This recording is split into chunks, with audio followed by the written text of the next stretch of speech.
29મી જાન્યુઆરી 2026 શુક્રવાર। આજના પહેલા શાસ્ત્ર પાઠમાં શૈતાનનું રાજ્ય કેવી રીતે શરૂ થાય છે અને કેવી રીતે ફૂલે ફાલે છે તે દાવીદના જીવનના પ્રસંગો દ્વારા સમજાવવામાં આવ્યું છે। તો ઈશ્વરનું રાજ્ય કેવી રીતે અસ્તિત્વમાં આવે છે અને વૃદ્ધિ પામે છે એ સત્ય ઈસુ દ્રષ્ટાંતો દ્વારા સમજાવે છે। પ્રભુનો પસંદ કરેલો રાજા દાવીદ રાજ્યના વિસ્તાર માટે સરહદ પર જવાની તેની ફરજ ચૂકીને યરૂશાલેમમાં પ્રમાદી બની ગયો। કોઈ પણ માનવના જીવનમાં આવું બની શકે।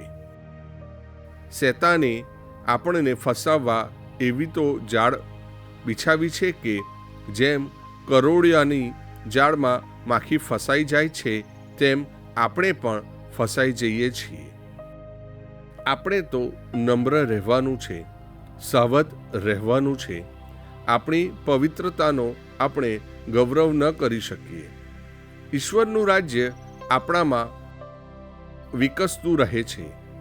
આપણને ખબર છે કે આપણામાં સદગુણો વાવવામાં આવ્યા છીએ। એ સદગુણો વિકસીને વૃક્ષ બને છે એવી આપણને ખબરે પડતી નથી। બાળપણમાં આપણે ગુલાબમાળાની ભક્તિમાં ભાગ લીધો હતો। આજે ગુલાબમાળા જપી ગમે છે।